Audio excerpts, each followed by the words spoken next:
By the time Elias Carter arrived at the county auction, You're wasting your the time and field money, had already Elias. become a joke. 42 acres sat Going behind once, the old Miller going property, twice, sold. bordered by a rusted wire fence and a line of dying cottonwoods. From the road, the land looked almost gray. The soil had hardened into broad plates, split by cracks deep enough to swallow a man's fingers. Dead corn stalks from some forgotten planting season won't leaned break against through the that wind hard like pan, broken boy. ribs. No one had farmed it successfully in 11 years. The auctioneer called it Parcel 17. Everyone else called it the dead field. Elias stood near the back of the courthouse steps with his hands buried in the pockets of a faded canvas jacket. He had counted his money 3 times that morning. This doesn't make After any paying his sense. father's medical debts and losing the lease on the farm he had worked for 19 years, he had exactly Water was once $31,000 left. A river used It was to not flow enough to across buy this good land. It was barely enough to start over. Parcel 17, the auctioneer announced. 42 acres, This is it. sold as It is, matches perfectly. no irrigation rights, no active well, soil classified as low productivity agricultural ground. A few men in the crowd laughed. One of them was Walter Briggs, who owned This nearly top layer is 600 acres completely north of depleted. town. But His this father sample had from tried further leasing down the still field holds years life. earlier. After It 2 means failed there is still soybean hope for crops, this land. the Briggs family had walked away. You'd make more money paving Walter, it, Walter Look said. at this. The opening bid was $22,000. This one Silence survived. followed. The auctioneer lowered it to $20,000. A developer offered $18,000, intending to use the land for storage sheds if the county ever changed the zoning. Elias raised his hand at 19. Walter turned and stared at him. You serious?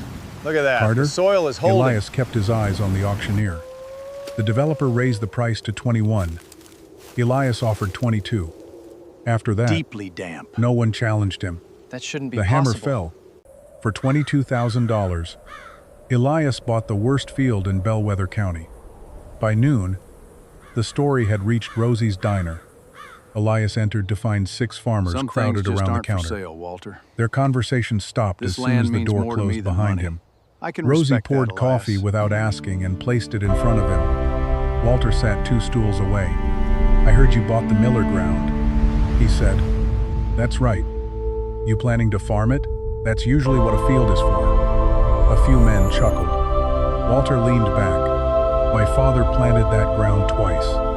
Beans came up yellow. Corn barely reached his knees. Extension office tested it. Low organic matter. Poor structure. Uneven drainage. That land doesn't grow crops. It kills them. Elias stirred his coffee. What did your father do after the crops failed? He left. Elias looked at him. That wasn't what I asked. Walter's smile faded. Rosie hid a grin as she wiped the counter. Elias did not believe the field was secretly fertile. He had no grand theory and no miracle plan. He knew the reports might be right. The land could be exactly what everyone claimed: exhausted, compacted, and economically useless. But he also knew reports described averages. Land did not live in averages. A single field could contain dry ridges, wet pockets, old channels, and buried layers that behaved nothing alike. Farmers often treated every acre the same because machines made uniformity convenient. Elias had spent his life watching uniform methods fail on uneven ground. That afternoon, he drove to the property in his father's old pickup. The gate hung from one hinge. He lifted it aside and walked in carrying a shovel, a notebook, and a bundle of wooden stakes. The first 10 yards confirmed every warning. The shovel blade struck the ground and stopped. Elias pressed harder. The soil broke loose in a dense slab. It was pale brown, nearly odorless, and threaded with only a few dead roots. There were no visible worms, no crumbly structure, no dark layer of decomposed plant material. He wrote in his notebook, south entrance, severe compaction, dry to 8 inches. Almost no surface residue. He walked farther. Near the center of the property, the land dipped gently before rising toward the cottonwoods. The depression was subtle enough to disappear when viewed from the road. There, the cracks became narrower. Sparse weeds grew in scattered patches. Walter's truck slowed along the roadside. "You looking for gold?" he shouted through the open window. Elias drove his shovel into the ground. "Just trying to find out what I bought." "I already told you. You told me what failed." Walter laughed and drove away. Elias continued across the field, stopping every 50 paces. He dug shallow holes, rubbed soil between his fingers and recorded color, moisture and resistance. Most of the results were bad. Some were worse. Yet near the western fence, he noticed 3 clumps of green plants surviving in the afternoon heat. They were not lush, but they were alive while nearly everything around them had turned brittle. He knelt and touched the ground beneath them. The surface was warm, 2 inches down. It felt cool. Elias looked toward the cottonwoods. They did not stand in a straight property line. They curved across the northern edge before bending toward the center of the field, as though following something no longer visible. He pushed a wooden stake into the soil beside the green plants. Then he marked another patch 20 yards away, and another. By sunset, a rough, curved line of stakes crossed the supposedly useless field. Elias stood beside his truck, studying their shape. He still owned dry ground, dead roots, and a tax bill he could barely afford. Nothing he had seen proved the land was valuable. A few surviving weeds were not a harvest. Cooler soil was not an underground river. But the field was no longer uniform. That was the first thing everyone else had missed. They had seen 42 dead acres. Elias had found the beginning of a pattern. As the sun disappeared behind the cottonwoods, he opened his notebook and wrote one final sentence. Before planting anything, find out why some parts are still alive. For the next 6 days, Elias did not plant a single seed. That decision confused everyone who passed the field. Most farmers, after buying land, wanted movement. They wanted the sound of a tractor, straight rows, turned soil, evidence that something had begun. Elias wanted evidence too, but not the kind that could be seen from the road. Each morning, he arrived before sunrise with the same 3 things: a shovel, a notebook, and a dented 5-gallon bucket. He divided the 42 acres into rough sections and gave each one a number. The southern entrance became Zone 1. The shallow depression near the center became Zone 4. The western fence line, where he had found the green weeds, became Zone 7. He dug test holes in every zone. At first, the differences seemed small. In Zone 1, the shovel struck resistance after 2 inches. Beneath the powdery surface was a hard layer Elias could barely break with the heel of his boot. Roots from the dead weeds spread sideways rather than downward, trapped above the compacted soil. In Zone 4, the surface looked nearly identical, but the hard layer began deeper. At 6 inches, the soil became darker and slightly sticky. In Zone 7, the topsoil was thin, yet the earth beneath remained cool even after several hot days. Elias placed a handful from each hole into separate glass jars. He added water, shook them, and left them on the dashboard of his truck. By evening, the soil had settled into visible bands, coarse sand at the bottom, finer silt above it, and clay suspended near the top. The proportions changed from one part of the field to another. The land had been sold as one parcel. The soil behaved like several different farms stitched together. Elias recorded everything. Zone 1, shallow hardpan. Water runs off. Zone 4, deeper soil. Fine texture. Holds moisture. Zone 7, cool below surface. Green plants concentrated here. On the 7th morning, he returned after a light overnight rain. The storm had delivered less than half an inch too little to change the appearance of most fields in the county. But Elias noticed the water had left distinct marks. Near the road, thin streams had crossed the hard soil and carried loose sediment toward the ditch. In the center, water had pooled in shallow depressions. Near the western side, the ground had absorbed most of the rain. He pressed his palm into the soil. The surface was damp, but not muddy. 10 yards away, the same rain had created standing water. He stood and looked across the field. Sama storm. Same parcel. Different response. He took several wooden stakes from the truck and marked the edges of the damp area. Then he followed the green weeds. They did not grow randomly.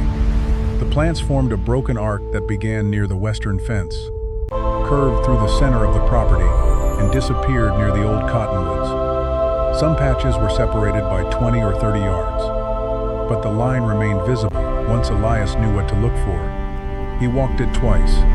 On the third pass, he noticed the stones. Most rocks on the property were jagged fragments pulled from the surface by freeze and heat. These were different. Small, rounded pieces of gravel appeared beneath the damp soil. Their edges had been worn smooth. Elias picked one up and rubbed it with his thumb. Water-rounded stones. Not one brief storm, repeated movement over time. He placed the stone in his pocket. That afternoon, Walter Briggs pulled his truck beside the fence again. "You planning to grow steaks?" Walter called. Elias looked up from his notebook. "Maybe." Walter laughed. "You paid $22,000 to walk in circles. I'm learning where the water goes. It goes downhill. Not always the way you think." Walter rested one arm on the open window. "My father knew that field.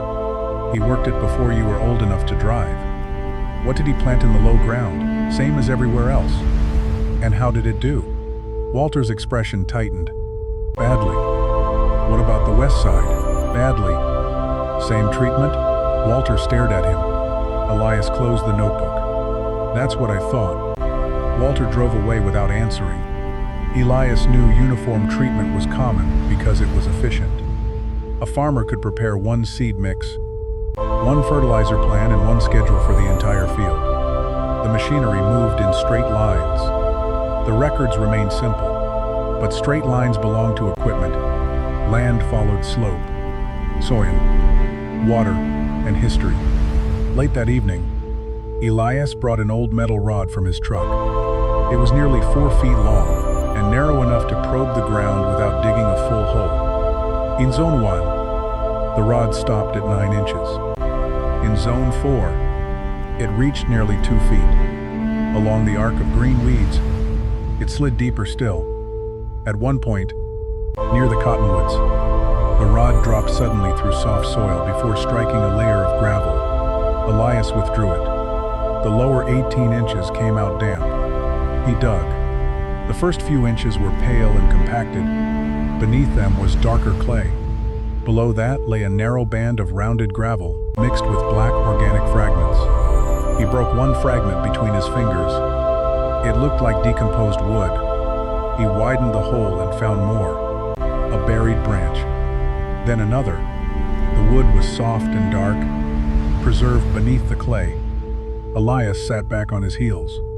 Trees did not usually become buried beneath open farmland unless the surface had changed. Soil might have washed in. A channel might have filled. A low place might have been leveled. He looked again at the curved line of cottonwoods. They followed the same arc as the green weeds. For the first time, he saw the possibility clearly. The arc was not merely a wet patch. It might be the trace of an old creek bed. The next morning, Elias drove to the county records office. The building smelled of paper, dust, and floor wax. A clerk named Margaret led him to a cabinet of property maps. The newest survey showed straight boundaries, drainage, ditches, and soil classifications. The field was marked mostly as low-productivity cropland. Nothing on the page showed a creek. "Do you have older maps?" Elias asked. "How old?" "Before the county road was widened." Margaret disappeared into a storage room and returned carrying a rolled sheet of yellowed paper. The map had been drawn more than 60 years earlier. Elias spread it across the table. Roads were narrower. Property lines were less precise. Several streams were drawn by hand. One faint blue line entered the Miller property from the northwest. It curved across the western side. Then it disappeared beneath the location of the modern county road. Elias leaned closer. The line matched his stakes. Margaret adjusted her glasses. "Looks like a seasonal drainage. What happened to it? Could have been redirected when the road went in." could have filled naturally. Records from then aren't always complete. Elias traced the faded curve with one finger. The modern soil report had not lied. It had described what surveyors could measure at the surface. But the old map showed what the field had once been. That evening, Elias stood beside the first stake and looked across the broken arc. The wind moved through the dry weeds, but the green patches barely bent. Their roots held deeper. Everyone else had seen scattered plants. He now saw a path. Everyone else had seen a dead field. He saw the outline of water that had vanished from the surface, but might still be shaping everything underneath. Before leaving, he opened his notebook and wrote, "The field is not failing in one way. It is remembering two different landscapes." Elias returned to the old creek line before sunrise. He carried a shovel, a digging bar, 2 buckets, and the yellowed county map folded inside a plastic sleeve. The curved blue line on the paper ended near the cottonwoods. His stakes ended there too. That was where he began. The first 6 inches came up pale and hard. The soil broke into flat chunks that smelled of dust. Beneath that layer, the texture changed. The earth became heavier, darker and cool enough to leave moisture on the steel blade. At 16 inches, the shovel struck gravel. Elias widened the hole. Rounded stones appeared in a narrow band, mixed with dark fragments of old wood and decayed roots. The material was unlike anything near the road. It crumbled easily in his hands. When he squeezed it, it held together for a moment before breaking apart. He placed samples into separate buckets. The surface soil went into one, the buried layer went into the other. By 7 o'clock, the hole was nearly 3 feet wide and 2 feet deep. Elias climbed out, wiped his hands on his trousers, and looked toward the field. From the road, nothing had changed. The ground still looked dry. The weeds still looked poor. But beneath the surface was a strip of soil built by moving water. Not rich topsoil. Not yet. But a different foundation. He drove to the county agricultural office with the buckets in the truck bed. A young extension agent named Leah Morgan met him in a small testing room at the back of the building.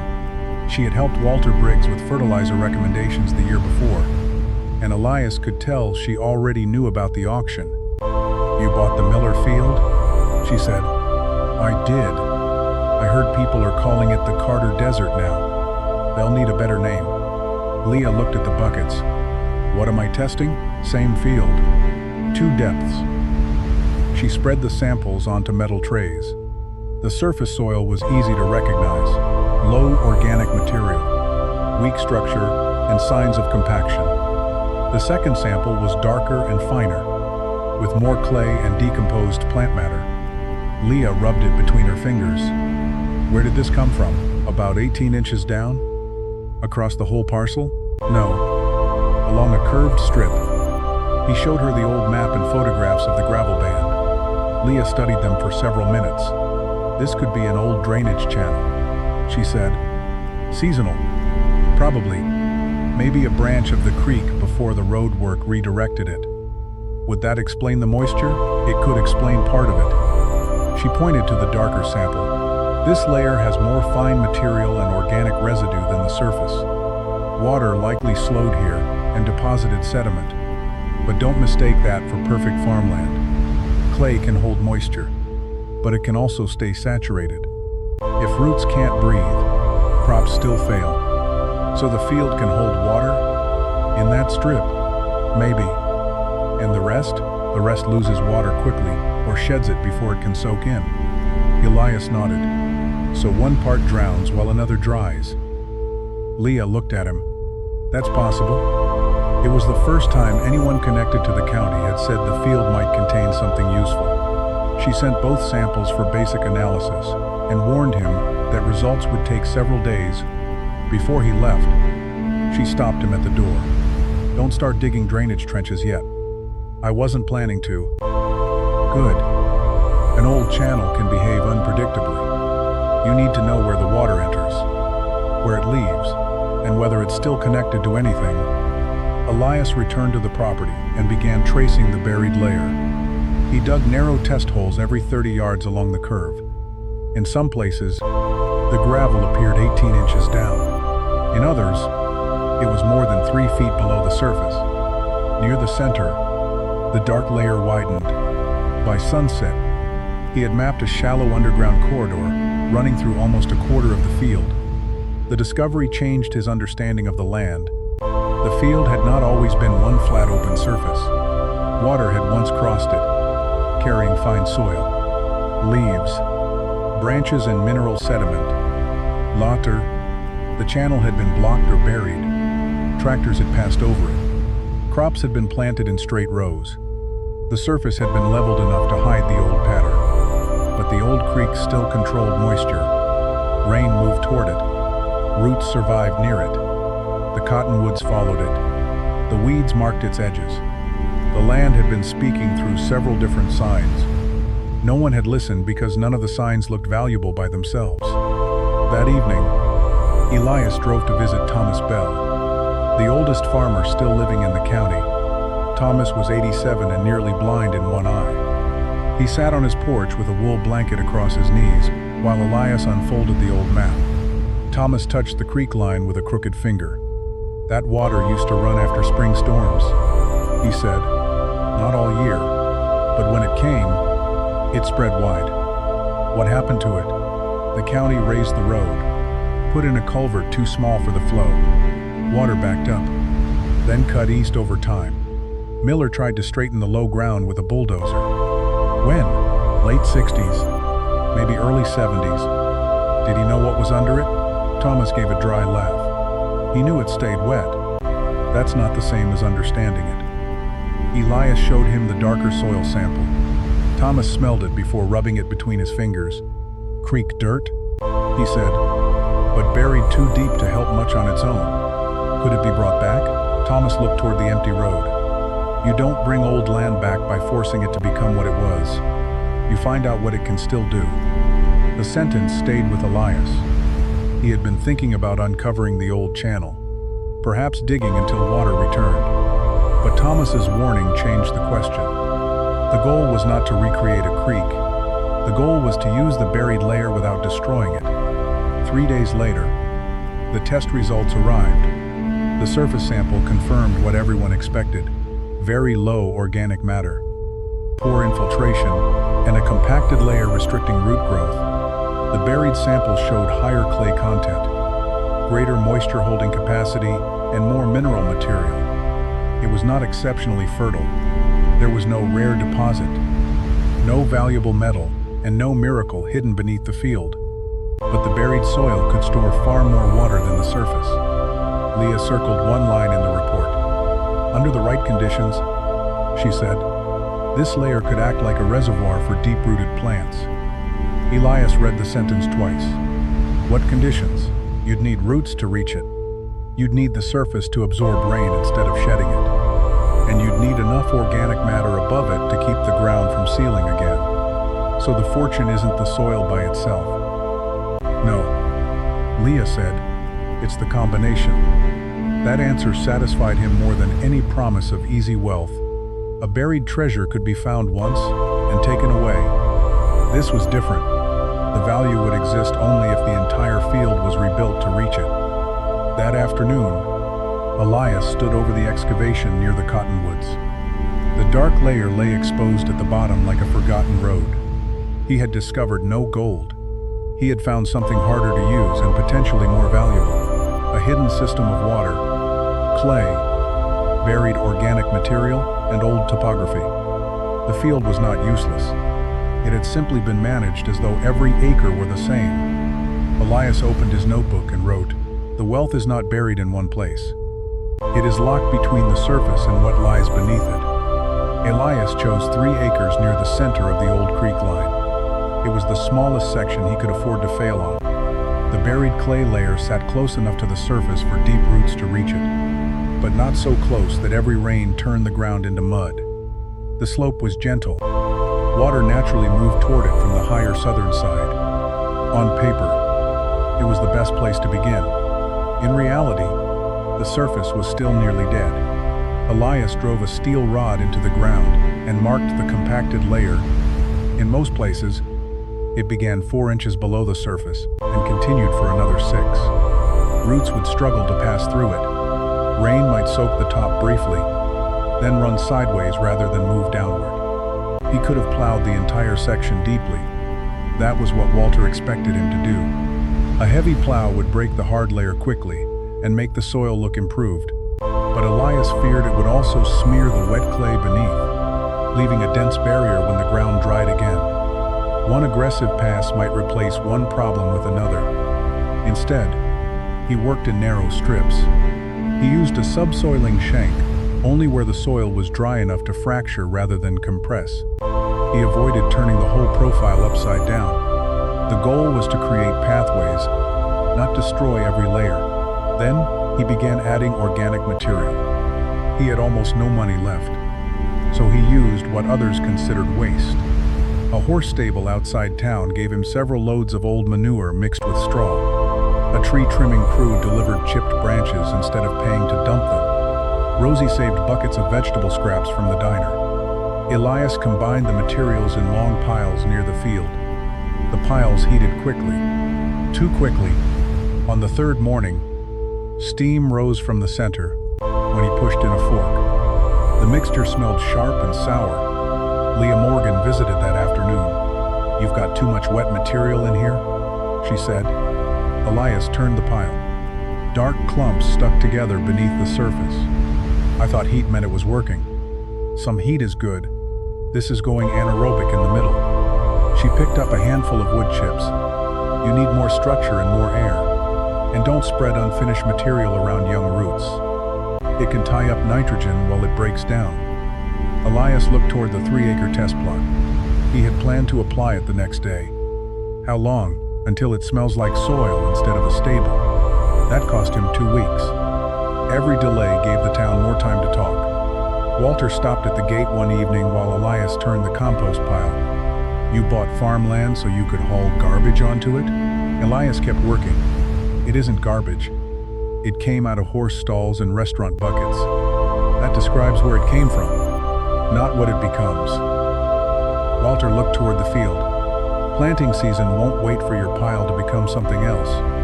"I know. You miss the rains, you lose the year." Elias drove the fork deep into the compost and lifted another steaming load. "If I rush it, I lose the soil." Walter shook his head. "You're trying to repair dirt that isn't worth repairing." Elias said nothing.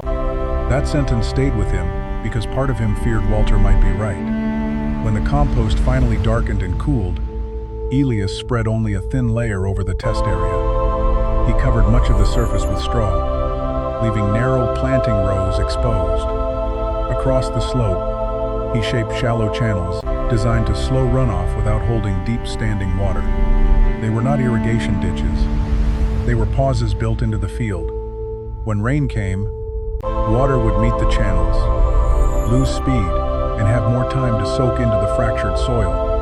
For his first crop, Elias chose a simple mixture. Cereal rye for roots and surface cover, radish to penetrate compacted zones, clover to add living roots and support nitrogen over time.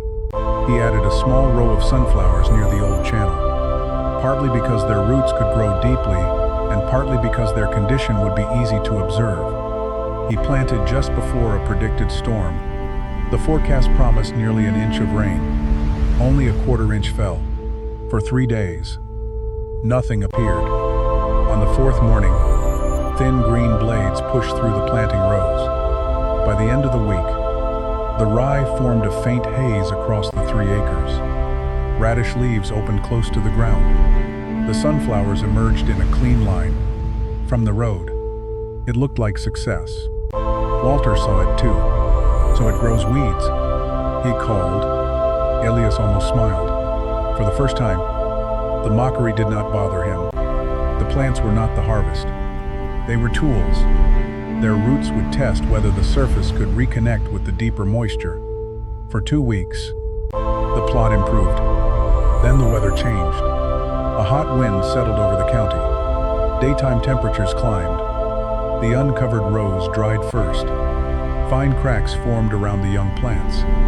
On the higher edge of the plot, rye leaves curled inward. Elias dug beside several roots.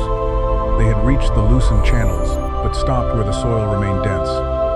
Some bent sideways. Others thickened at the tip.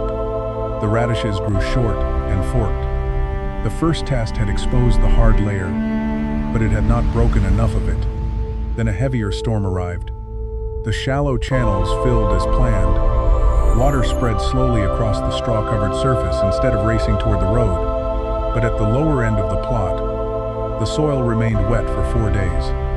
The young sunflowers turned pale. Several clover patches disappeared. Elias dug into the wet area and smelled stagnant soil. Water had reached the buried clay, but it had nowhere to move after that. The very layer capable of storing moisture was also trapping too much of it around shallow roots. One section dried too fast. Another stayed wet too long. He had proved the field held water unevenly. He had not yet learned how to balance it. By the end of the month, nearly half the sunflower row had died. The surviving plants were uneven, some waist-high, and others barely above his boot. Walter parked near the fence with 2 neighboring farmers. "Looks like the dead field won again," he said. Elias stared at the damaged row. He had spent money on seed, fuel, and materials. He had delayed planting while the compost matured. He had shaped the land carefully and still lost much of the crop. For several minutes, he said nothing. Then he pulled one surviving sunflower from the ground. Its taproot was nearly 2 feet long. The upper section twisted through the fractured surface. Below that, it ran straight into the darker layer Elias had found near the old creek bed. The lower root was damp. A dead plant beside it had only 6 inches of root. Elias laid both on the tailgate. The failure was not random. Plants that reached the buried layer survived. Plants trapped above it died. He spent the afternoon digging beside the survivors and recording depth, position, and soil resistance. By sunset, a pattern had emerged. The first test had failed as a crop. As an experiment, it had answered the most important question. The deeper layer could keep plants alive during heat, but only if their roots reached it before the surface dried or the low ground became saturated. Elias opened his notebook and wrote, "Do not treat water as the solution. The solution is helping roots reach water without drowning on the way down."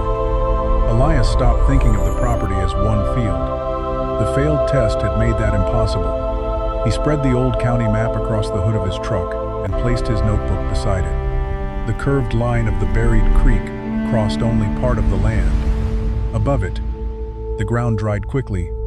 Below it, water lingered too long. Between those two extremes were narrow bands where roots had reached moisture without sitting in saturated soil. Those bands mattered more than the property line. He began remapping the acreage, according to behavior rather than ownership. The highest ground became the dry ridge. The compacted southern entrance became the hard pan strip. The old channel became the creek band. The lowest section, where water stood after storms, became the wet pocket. The names were simple, but they changed how he worked. Each area now had a different problem, and no single treatment would solve all of them. In the dry ridge, the main issue was loss. Rain struck the bare surface, spread across the compacted layer, and escaped before the soil could store it. Elias spread mature compost in thin applications and covered the ground with chopped straw. He did not expect the material to transform the soil quickly. Its first job was to protect the surface from heat and slow evaporation. In the hard pan strip, the problem was access. Roots could not reach deeper moisture because the compacted layer forced them sideways. Elias loosened narrow lines instead of plowing the entire section. He planted radish and rye again, but this time he spaced them through the fractured zones so their roots would follow the openings and widen them gradually. In the wet pocket, the problem was excess. He stopped trying to plant ordinary crops there. He shaped a shallow overflow path that allowed heavy rain to move toward the old drainage line without cutting a new erosion channel. Along the edges, he planted species that tolerated brief periods of wet soil. The creek band required the most care. It contained the buried moisture, but it was also where a mistake could destroy the structure Elias was trying to use. He avoided heavy equipment after rain. He walked the area before driving across it and pushed a metal rod into the soil to check resistance. If the rod entered too easily and came out coated in sticky clay, the ground was too wet. Walter Briggs saw the machinery sitting idle one morning and stopped at the fence. "Broken tractor?" he asked. "Ground's too wet." Walter looked across the surface. "Doesn't look wet. That's the problem." Walter laughed. "You're waiting for dirt you can't see to dry? I'm waiting so I don't crush the spaces roots need." Walter shook his head and drove away. Elias knew how ridiculous the explanation sounded. For generations, success in the county had been measured by acres covered and speed of planting. A machine sitting still looked like wasted time. But compaction did not always announce itself at the surface. Heavy tires pressed wet soil particles together, closing the channels that carried air and water. Elias had already inherited one buried barrier. He refused to create another. He also began paying closer attention to the plants that had survived before he arrived. At first, he had called all of them weeds. Now he dug around them. On the driest sections, the plants had shallow, spreading roots. Near the old creek line, several species sent roots deeper. Some clustered where water collected. Others grew only where the soil surface was loose enough for seeds to establish. Elias did not assume every plant was a perfect scientific indicator. A weed could appear because of wind, grazing, old seed, or chance. But when the same plants repeatedly appeared under the same conditions, they became useful clues. He marked the patterns. Where broadleaf weeds grew thickly, the soil often stayed damp longer. Where wiry grasses dominated, the surface was usually dense and dry. Where clover from the failed test survived, the soil beneath it broke apart more easily and contained fine roots. The weeds were not giving him answers. They were helping him ask better questions. Leah Morgan returned with a soil probe and several sample bags. Together, they crossed the property and tested each zone separately. The results confirmed what Elias had begun to suspect. The dry ridge needed more organic matter and better surface cover. The hardpan strip had acceptable mineral content but poor root penetration. The wet pocket was not barren. It was poorly matched to the crops previously planted there. The creek band had the best moisture holding capacity, but nutrient availability varied sharply along its length. "You understand what this means?" Leah asked. "That the old report was wrong?" "No. It means the old report was too broad for the decision you're making." She held up 4 sample bags. "If these had been mixed into one composite sample, you'd get an average that describes none of them very well." Elias looked across the field. That was exactly what had happened for years. Every difference had been blended into a single judgment: poor land. He began his second planting with that lesson in mind. On the dry ridge, he planted a dense cover crop designed to shade the surface and create fibrous roots. In the hardpan strip, he used deep-rooted plants in the loosened lines. Along the creek band, he planted another trial row of sunflowers, but only where the buried layer sat at a reachable depth. In the wet pocket, he planted nothing valuable. He used it as a place to watch water. The new layout looked untidy from the road. There were no long, straight rows running from fence to fence. Different sections carried different plants. Straw covered some areas. Others remained in rough vegetation. Wooden stakes and colored flags marked transitions that only Elias understood. Walter called it a patchwork farm. Elias accepted the name. A patchwork was exactly what the land required. For the next month, he measured rather than guessed. He checked soil moisture at different depths every morning. He recorded how long water remained after rain. He pulled plants and compared root length. He dug beneath the mulch to see whether the surface stayed cool. On the dry ridge, covered soil remained moist, nearly 2 days longer than the bare control strip beside it. In the loosened hardpan strip, rye roots began passing through cracks that had stopped them during the first test. Along the creek band, the new sunflower roots reached the darker layer before the next heat wave arrived. Not every section improved, A portion of the wet pocket remained saturated too long, and several plants rotted. In another area, the mulch was too thick and sheltered mice that ate newly planted seed. Elias reduced the cover there and changed the timing of planting. The field corrected him constantly, but now the corrections were specific. He was no longer standing before 42 acres of failure. He was solving one small problem at a time. By late summer, the difference could be seen without a notebook. The dry ridge still looked thin, but it no longer shed every rain. The hardpan strip held narrow green lines where roots had opened the soil. The creek band carried the strongest growth on the property. One afternoon, Elias pulled a sunflower from the second trial. Its taproot ran straight for more than 2 feet. Fine side roots spread through the darker layer below. He held it beside one of the twisted roots from the failed crop. The first root showed what the field had prevented. The second showed what the field could support. Elias placed both on the tailgate and wrote beneath them in his notebook. The land was never one problem. It was many small systems being forced to behave like one. The first real proof appeared after a storm no one expected. For nearly 3 weeks, the county had remained dry. Pastures lost their color. Corn leaves curled inward by midday. Dust lifted from the roads behind every passing truck and settled over fence posts, mailboxes, and windowsills. Then, late one afternoon, clouds gathered over the western hills. The storm arrived fast. Rain struck the field in heavy sheets, hard enough to flatten the tallest weeds and turn the county road into a brown ribbon. Elias stood beneath the open door of his equipment shed, watching water race across the southern entrance. A year earlier, most of it would have left the property. Now the flow slowed when it reached the covered ground. Straw absorbed the first impact. Dense roots held loose particles in place. The shallow channels Elias had shaped across the slope filled, spread water outward, and released it gradually into the soil. The system did not work perfectly. One channel overflowed near the hardpan strip. Water cut a narrow groove through bare ground and carried several inches of soil downhill.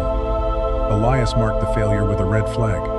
But across most of the test area, the rain stopped behaving like runoff. It began entering the field. The storm passed before dark. By morning, Walter Briggs's lower corn ground held standing water. Brown sediment had collected along the road ditch.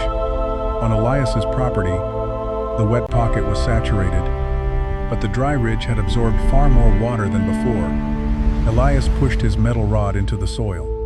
On untreated ground near the entrance, it stopped after 10 inches.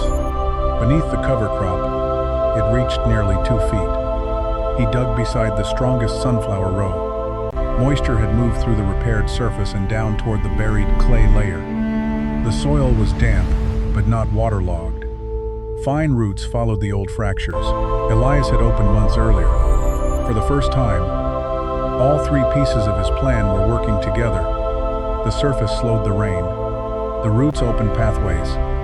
The buried layer stored what reached it. Elias recorded the depth, then moved 20 feet farther and tested again. The result was similar. By noon, he had checked 14 locations along the creek band. 11 showed moisture at depths the plants could reach. During the first planting, only 4 had done so. The field was not merely looking greener, its behavior was changing. A week later, the sun returned. The top inch of exposed soil dried quickly and hardened under the straw and living cover. The ground stayed cool. Elias could press his fingers into it without using a tool. He lifted a section of residue and found small channels running through the soil. Some were made by roots. Others were made by insects. Then he found the first earthworm. It was small, pale and easy to miss. It curled beneath a piece of decomposing straw near the edge of the creek band. Elias held it in his palm for several seconds before returning it to the soil. One worm did not prove the land had recovered. It might have arrived in compost. It might not survive the season. But when he checked farther down the row, he found 3 more. The change was not dramatic enough for anyone driving past to notice. For Elias, It was one of the strongest signs yet. Worms needed organic material, moisture and air. The original surface had offered almost none of those conditions. Their presence meant at least part of the field had begun supporting life beyond the plants he had deliberately placed there. The first visible change came from the sunflowers. During the failed trial, half the row had died, and the survivors had grown unevenly. The new planting rose in a continuous line across the middle of the field. The plants were not enormous, but their leaves remained broad through the hottest part of the day. Walter saw them from the road. He slowed his truck, then pulled through the gate without being invited. "You irrigating?" he asked. "No." Walter stepped out and looked toward the plants. "They're too green for this weather. They reach the deeper moisture." Walter walked into the row and kicked at the straw. "You buried a water line?" Elias handed him the metal rod. "Push that into the ground outside the covered area." Walter drove it down. It stopped quickly. "Now try here." Inside the row, the rod entered almost twice as deep. Walter frowned and pulled it out. Damp soil coated the lower section. "What did you put down there?" "Nothing." "Then where's the water coming from?" "Rain." "We had one storm that stayed on the field." Walter looked toward the shallow channels in the different planting zones. For once, he did not laugh. He crouched and pressed his hand into the soil beneath the mulch. Then he crossed to an uncovered patch and touched the hard surface there. "You're saying this is the same ground?" "Same parcelle," Elias said. "Not the same condition." Walter wiped his hand against his jeans. "Still doesn't mean you can make money from it." "No." Elias looked down the sunflower row. "It means the field can respond." Walter left without another word. 2 days later, Elias harvested several sunflower heads and brought them to Leah Morgan. He was not interested in their market value. He wanted the roots. They returned to the field and dug 4 plants from separate sections. The first came from the dry ridge. Its roots were fibrous and shallow, but healthier than those from the original trial. The second came from a loosened strip. Its taproot passed through the former hardpan and split into fine branches below. The final 2 came from the creek band. Their roots extended into the darker buried soil and carried small clumps of moist clay when lifted. Leah laid them in a row. "This is the clearest evidence you have," she said. "The plants, the root architecture, above ground. The difference looked like simple vigor.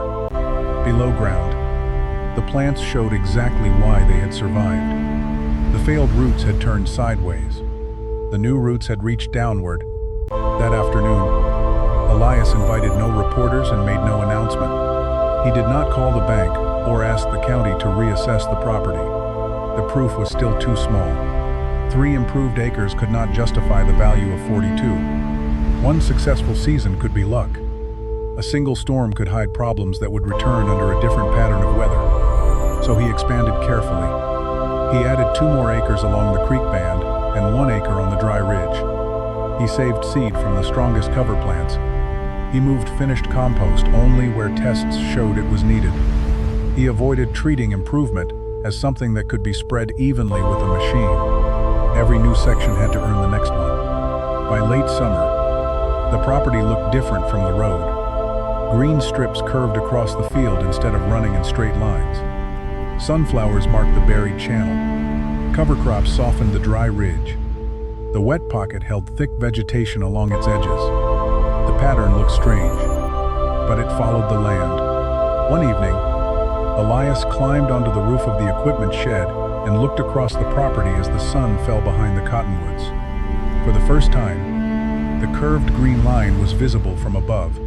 It traced the forgotten path of the old creek. The water itself was gone from the surface. Its shape remained alive in the soil. Elias opened his notebook and wrote, "The field is beginning to show, above ground, what it has been hiding below." The field had changed enough for strangers to notice. That was not the same as becoming valuable. By early autumn, the curved green bands across Elias's land could be seen from the county road. Sunflowers marked the buried creek line. Cover crops held the higher ground. The once bare surface now carried roots. straw, and pockets of darker soil. But the tax records still describe the property in one sentence: low productivity, agricultural land. Elias read those words again in the office of Bellwether Community Bank. Across the desk, loan officer Martin Hale adjusted his glasses and turned the property report toward him. "I can see you've made improvements," Martin said, "but the bank has to lend against documented value. I'm not asking you to lend against what it was. The appraisal uses comparable land, production history, and county classification." Elias placed a folder on the desk. Inside were soil tests, moisture records, photographs of root depth and maps showing the different zones. He had included Leah Morgan's notes confirming improved infiltration and deeper root development in the treated sections. Martin opened the folder, skimmed 2 pages, and closed it. "This is interesting work." "It's more than interesting. I'm not disputing that." "Then what are you disputing?" Martin tapped the county report. "That these changes have created reliable income." Elias leaned forward. "I need $12,000 to expand the planting along the creek band. The roots are reaching stored moisture. The soil is holding rain longer. I can prove that. You can prove improvement on a few acres." 6 now, out of 42. Elias knew the number sounded small. He also knew those 6 acres had taught him more than 42 acres planted blindly ever could. Martin continued, "The property has no irrigation rights, no established crop revenue, and no recent sales comparison that supports a higher value. From the bank's position, the land remains high risk. What would change that? 2 or 3 years of consistent production, purchase contracts, a new appraisal based on income. To get production, I need to expand. To expand, you need capital." The circle was complete. The land needed proof before the bank would fund it. The proof needed funding before Elias could produce enough of it. Martin slid the folder back across the desk. "I'm not saying no forever. You're saying no while it matters." Martin did not answer. When Elias returned to the field, Walter Briggs was waiting near the gate. He leaned against his truck with a folded paper in one hand. "Heard the bank turned you down." Elias stopped walking. "News travels fast. Banks talk to appraisers. Appraisers talk to farmers. What do you want?" Walter unfolded the paper. It was a purchase offer. $38,000. $16,000 more than Elias had paid at auction. "You could walk away with a profit?" Walter said. "No debt. No more hauling compost. No more digging holes." Elias read the offer once. "Why do you want it?" Walter shrugged. "It borders my south pasture." "It bordered your pasture last year. Last year it looked dead." There it was. The first honest sentence Walter had spoken about the land. Elias handed the paper back. "You said it wasn't worth repairing." "I said farming it the way you're farming it doesn't make sense." "Then why offer nearly twice what I paid?" Walter folded the paper slowly. "Because land is land." "No.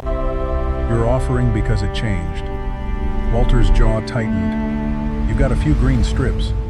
Don't confuse that with a farm." "I'm not." "Then sell before the next dry year proves this was luck." Elias looked across the field. The improved sections were visible, but so were the failures. The wet pockets still held uneven growth. The southern entrance remained hard. Several bare areas had not responded at all. Walter was not entirely wrong. The field had not yet proven it could support a business. That was what made the offer dangerous. It was enough money to rescue Elias from uncertainty, but not enough to reflect what the land might become. He tore the paper in half. Walter stared at him. "You're making the same mistake twice." "What was the first?" "Buying it." Walter climbed into his truck and drove away. That evening, Elias sat at the kitchen table with his accounts spread before him. Seed, fuel, fencing repairs, soil tests and transport had consumed almost everything he had left. He could survive the winter, but he could not expand the system at the speed he had planned. The hidden value beneath the field was real. The financial value was not yet. For the first time since the auction, Elias considered selling. He imagined signing the paper, paying his debts, and leaving the field to someone with larger machines and deeper pockets. Walter might copy the green strips. He might plow them under. He might treat the whole parcel as one block again. Elias closed his account book. The thought that bothered him most was not losing the land. It was losing the knowledge before he understood where it led. The following morning, Leah Morgan arrived carrying a small envelope. "I heard about the loan," she said. "Everyone has. I may have something more useful than sympathy." Inside the envelope was a notice for a county conservation grant. The program supported erosion reduction, soil cover systems, and water retention practices on marginal land. The maximum award was only $8,000. It required matching labor, detailed records, and an inspection. Elias read the notice carefully. Would this cover the creek band, part of it? Would the county approve a field it still calls low productivity? Leah looked across the property. That classification may be exactly why the program exists. The application required Elias to describe the problem in official language. He could not write that the field had been misunderstood. He wrote that it suffered from surface compaction, low organic matter, uneven drainage, and excessive runoff. He could not claim he had uncovered a hidden fortune. He wrote that a buried alluvial layer showed greater moisture-holding capacity and might support deep-rooted perennial crops if surface infiltration improved. He attached maps, photographs, and root samples. 3 weeks later, a county inspector arrived. His name was Daniel Price, a quiet man with mud on his boots and a habit of looking at the ground while others spoke. He walked every zone. He pushed a probe into covered and uncovered soil. He inspected the erosion channels, the root depth, and the wet areas Elias had left untreated. At the end of the visit, Daniel stood beside the original test plot. "You made all these records yourself?" "Yes. You know the county report still rates this parcel poorly." "I know." Daniel looked toward the curved sunflower row. "County reports are broad tools. They're not management plans." It was almost the same thing Leah had said. Elias waited. Daniel closed his clipboard. "I can recommend partial funding. But understand this, the grant does not certify that your farm will succeed. I'm not asking it to. What are you asking for? A chance to make the next section prove itself." The grant was approved for $6,500. It was not enough to transform the property, but it was enough to buy seed, fencing, and a used water tank. Enough to expand slowly without surrendering the land. When Elias returned to the bank to deposit the first payment, Martin Hale looked at the county letter. "So they approved your project. They approved the work. That isn't the same as approving the value." Elias nodded. "No, but it means the field is no longer just my opinion." He left the bank and drove back toward the property. The county still called the land marginal. The bank still called it risky. Walter still called it a mistake. But for the first time, an institution had looked beyond the old classification and admitted that the soil might respond under a different system. It was not victory. It was permission to continue. That evening, Elias wrote in his notebook, the land had begun to change before the paperwork did. Now the paperwork was finally trying to catch up. The drought began in June. At first, no one called it a drought. Farmers called it a dry spell, then a bad stretch, then the kind of summer that tested a man's nerves. But by the fourth week, without meaningful rain, the language changed. Pastures faded from green to yellow. Ponds shrank from the edges inward. Corn leaves curled tightly by noon, conserving what little moisture remained. Walter Briggs began hauling water to cattle in the north pasture. Elias watched the same heat settle over his field. He knew this was the test he had been building toward. The improved sections had handled storms better. They had absorbed more water, slowed runoff, and supported deeper roots. But holding rain was one thing. Surviving without it was another. Every morning before sunrise, Elias checked the same 12 points across the property. He measured moisture at 4 inches, 12 inches, and 24. The surface dried quickly everywhere. On untreated ground near the southern entrance, the probe came out dusty by the end of the first week. Beneath the mulched, dry ridge, the top layer also dried, but the soil below remained cool. Along the creek band, the deeper readings changed slowly. That was what mattered. The buried clay layer was not producing water. It was releasing what previous storms had already stored. The difference appeared first in the plants. On neighboring fields, shallow-rooted crops began showing stress almost immediately. Leaves lost firmness. Growth stopped. The weakest plants yellowed from the lower leaves upward. Elias's cover crops on the dry ridge also slowed.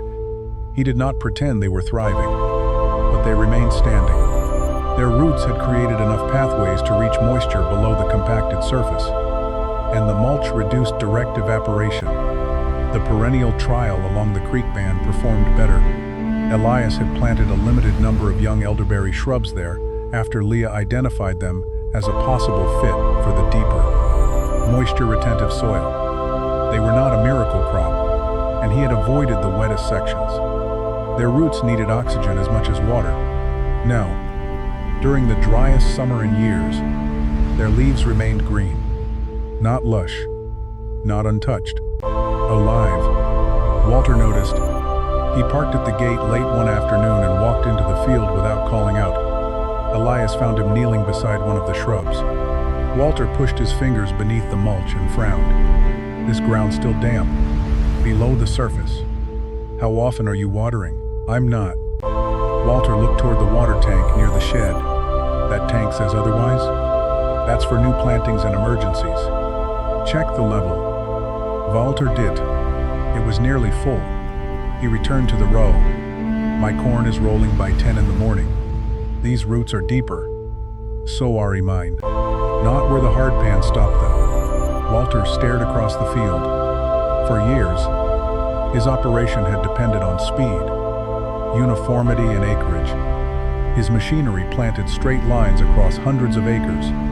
It worked well when weather followed familiar patterns.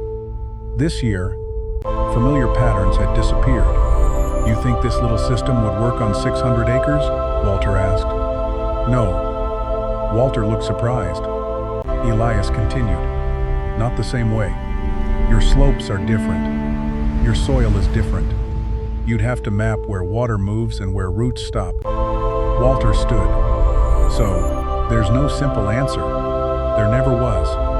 That evening, the temperature remained above 90 degrees until sunset. The drought deepened. By mid-July, the county issued restrictions on non-essential water use. Several shallow wells declined. Hay prices rose. Farmers began selling cattle earlier than planned because pastures could no longer support them. Elias felt the pressure too. The wet pocket had dried enough to crack at the surface, but some plants there had already failed from earlier saturation. The hardpan strip improved only in narrow lines. Large sections of the property still looked weak. The system had not rescued every acre. It had protected the places where his observations and treatments matched the land. That distinction mattered. One afternoon, Elias found several elderberry shrubs wilting along the lower edge of the creek band. The soil was still moist, yet the leaves hung limp. At first, it made no sense. Then he dug beside one plant. The roots were dark and soft near the base.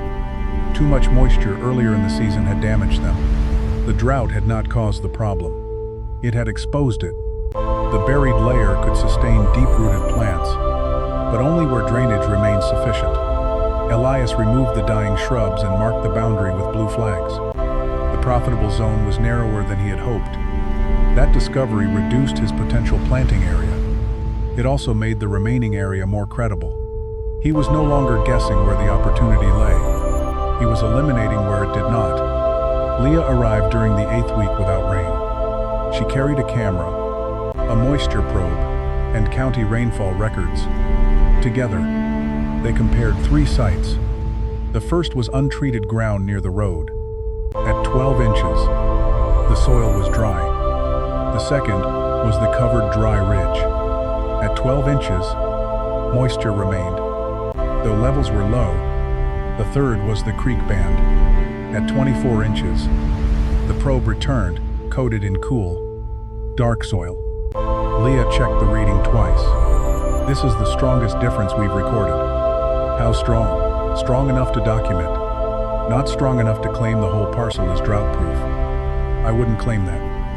She looked across the surviving shrubs, but this section is functioning differently from the surrounding ground. The proof was no longer visual alone. It was measurable. 3 days later, Daniel Price from the County Conservation Office returned for a grant inspection. He had visited the property when the project was still an experiment. Now he walked through a landscape under stress. Outside the treated zones, the field had browned like every other farm. Inside them, the differences followed the curves Elias had mapped 2 years earlier. Daniel stopped at the edge of the creek band. This is where the old drainage ran? Yes. And these survived without regular irrigation? Yes. Daniel pushed his probe into the soil. How much yield are you expecting? Not enough to call it a business yet. That wasn't my question. Elias looked at the shrubs. Less than I hoped. More than this land produced before. Daniel nodded. It was the right answer. The drought did not turn the field into paradise. It did something more important. It separated appearance from function. Before the drought, the green strips could have been dismissed as decoration. Compost, mulch, and cover crops could make land look healthy for a season. Under prolonged heat, appearance stopped mattering. Only stored moisture. Living roots and soil structure remained. By August, local farmers began stopping at the gate. Some asked about mulch. Others wanted to know whether Elias had found a spring. One man brought a shovel and asked permission to dig beside the creek band. Elias led him. The man held the cool soil in both hands and said nothing for a long time. Walter returned a week later. This time, he carried no purchase offer. My south field has a low strip, he said. Corn there stays green longer. Elias waited. I always thought runoff just collected there. It might. Could be an old channel. Could be. Walter looked uncomfortable. Would you take a look? The question was small. The reversal was not. The man who had laughed at Elias for walking in circles was now asking him to read another field. Elias agreed. But before leaving, he climbed onto the shed roof and looked across his own property. The drought had stripped away every weak claim. The untreated ground was brown. The poorly matched plantings had failed. The saturated edge had exposed root damage. And through the center of it all, the creek band remained visible as a curved line of survival. The field had not revealed treasure by producing something from nothing. It had revealed where value had been stored, where it could be reached, and where it could not. Elias opened his notebook and wrote, "The drought did not create the fortune. It removed every excuse for ignoring it." By the end of the drought, Elias's field had become the most discussed piece of land in Bellwether County. The curved green strip through the center was visible from the road. While nearby fields had browned, the plants along the old creek bed had survived with little irrigation. But survival alone would not make the land valuable. Elias needed a crop people were willing to buy. The elderberry shrubs he had planted along the creek band produced their first serious harvest that autumn. The yield was still modest, but the fruit was dark, firm, and unusually concentrated. Leah helped him contact a small food processor 2 counties away that produced syrups, preserves, and herbal products. The owner, Mara Collins, visited the farm herself. She walked the rows, tasted several berries, and inspected the plants. "How much can you produce next year?" she asked. "Not enough for a large contract." "I didn't ask if it was large." Elias looked toward the strongest section of the field. "If I expand only where the soil supports it, perhaps 3 times this amount." Mara nodded. "I'll buy what you can produce, provided the quality stays consistent." It was the first real purchase commitment Elias had received. For years, the field had been judged by crops. It could not grow well. Corn and soybeans had been planted across the entire property. Despite the differences in moisture, compaction, and soil depth, Elias had stopped asking the land to compete with better farmland. He had found something the land could do differently. The creek band could support deep-rooted specialty crops with less dependence on irrigation. The dry ridge could grow cover material and pollinator plants. The wet pocket, once considered wasted space, became a small habitat area that attracted insects and birds. Each section served a purpose. Together, they formed a system. Mara offered Elias a price far above what ordinary commodity crops would have earned per acre. The total income was still limited because the productive area remained small. But the contract changed how the property was viewed. The field now had documented revenue. That was when Martin Hale from the bank called. "We've reviewed the updated production records," he said. "There may be room to reconsider your application." Elias remembered sitting across from Martin with his soil maps and root samples while the banker explained why none of them counted as value. "What changed?" Elias asked. "You have a buyer now. The soil changed before the buyer arrived." "I understand." "No," Elias said quietly. "You understand the contract?" There was a pause. Martin did not argue. The bank ordered a new agricultural appraisal. This time, the appraiser did not evaluate the land solely through county averages and old commodity yields. He included the specialty crop contract, the improved water retention, the established perennial rows, and the reduced dependence on irrigation. The number he produced surprised everyone. The property was valued at more than 4 times what Elias had paid. Walter Briggs heard about it before Elias received the official report. He arrived at the gate one afternoon and stood looking across the rows. "So it's true," Walter said. "What is? They say this might be the most valuable small farm in the county." "That depends on what they mean by valuable piece." Walter glanced at him. "You always answer a simple question with another question. The land didn't become good at everything. It became valuable because I stopped treating it like everything else." Walter looked toward the old creek line. "You found water?" "I found soil that could hold it." "You found a profitable crop after several crops failed." "You were lucky." Elias smiled faintly. There was luck in finding the old map. The rest was digging holes while everyone laughed. Walter did not respond. A month later, Mara increased her order. Elias also began selling young plants to nearby farms interested in testing elderberries on their own marginal ground. He did not tell anyone that elderberries would save their farms. He had learned too much to make claims like that. Instead, he showed them how to examine their own land. He taught them to separate wet ground from water-holding ground. He showed them how roots revealed compaction. He explained why a county soil classification could be useful without describing every small zone within a property. The knowledge became nearly as valuable as the crop. Farmers who had once driven past Elias's property to laugh now arrived carrying maps, soil samples, and questions. Some wanted him to look for old stream beds. Others wanted help understanding why one corner of a field remained green during dry weather. Elias always gave them the same warning. "Do not copy my field. Learn to read yours." By winter, the land had generated income from fruit, young plants, consulting work, and a small conservation partnership with the county. There was no gold beneath the soil, no oil, no rare mineral. The hidden fortune was more practical. It was a buried layer capable of storing water. It was an old landscape pattern that modern farming had ignored. It was a crop suited to the land instead of forced upon it. And it was the knowledge required to connect those pieces. Elias stood at the edge of the creek band one evening as frost settled over the field. The shrubs had lost their leaves.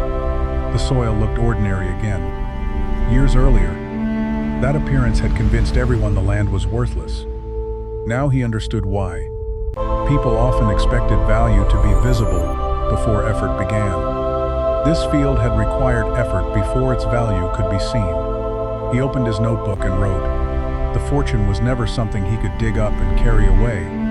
It existed only when the soil, the water, and the right crop were finally allowed to work together." By spring, Elias no longer had to explain why the field mattered.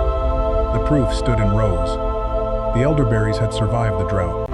The soil held moisture longer, and the farm had produced enough income to attract buyers, lenders, and county officials. The same people who once called the land useless now described it as innovative. Walter Briggs returned with another offer. This one was more than 10 times what Elias had paid. He placed the papers on the hood of Elias's truck. "That is a serious number," Walter said. Elias read the first page, then closed the folder. "You still think the land is worthless?" Walter looked toward the creek band. "I was wrong about that." It was the closest thing to an apology Elias expected. "You could retire?" Walter continued. "Buy better ground somewhere else." Elias shook his head. "Better for what?" Walter had no answer. That was the difference between them now. Walter still measured land by how easily it fit an existing system.